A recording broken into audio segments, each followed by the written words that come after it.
Section 4. You will hear part of a lecture about writing for radio. First, you have some time to look at questions 31 to 40.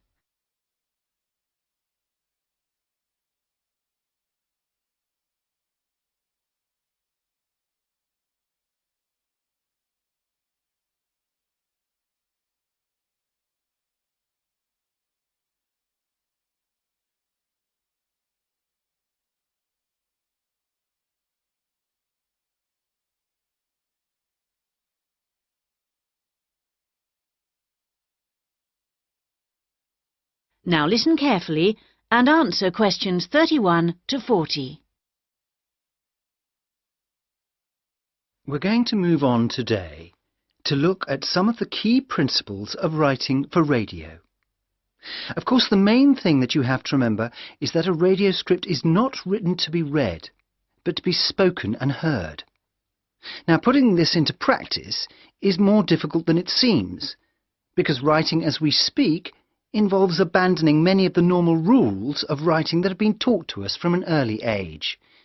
This is because we need to concentrate on how the piece sounds. Written words convey information, but they don't convey the full meaning of what you want to say. They don't tell you what to emphasize, what speed something should be read at, or where the pauses should come. So these have to be indicated in a script. Whatever is said on radio, whether it's a link to a magazine program, a film review, or even a voice piece in the news, needs to sound as if it's coming from the mind of the speaker, almost like part of a conversation, rather than something that's being read. Before you begin to write, it's a good idea to know who you're talking to visualize a typical member of the radio station's audience. If you're writing a film review for a local audience, for example, think about how you'd tell your grandmother about the film. Or if you're reviewing a pop concert, think about how you'd tell your friend about the band. The words have much more impact if each person feels they're being spoken to directly. So your tone needs to be informal. Rather than using impersonal words like listeners or the audience, you can make it more informal. Include them in what you're saying by referring to us and we.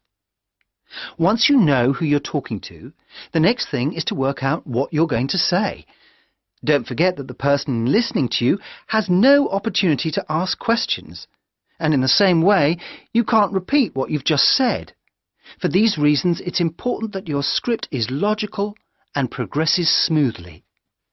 Too many facts too close together will cause confusion, so space them out evenly. The best scripts allow listeners to visualize what you're describing.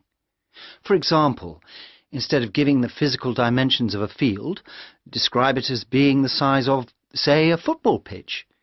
If you're talking about a tall building, relate it to perhaps a 10-story block of flats.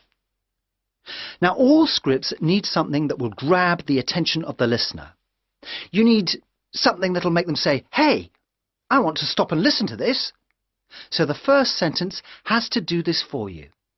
It needs to be intriguing, interesting, and then it needs to be backed up by a second sentence that explains what you're talking about. The last sentence should also give your listeners food for thought and can be in the form of a question or a statement that sums up the item. After you've finished your script, you need to polish it up. And the most effective method of doing this is by reading it aloud.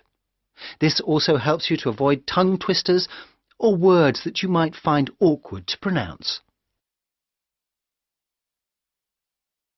That is the end of Section 4. You now have half a minute to check your answers.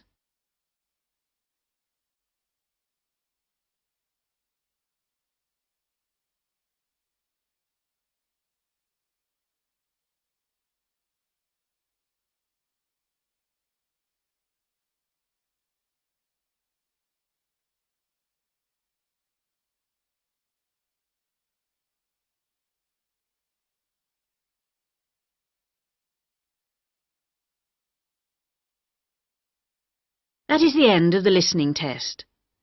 Please wait for the answers.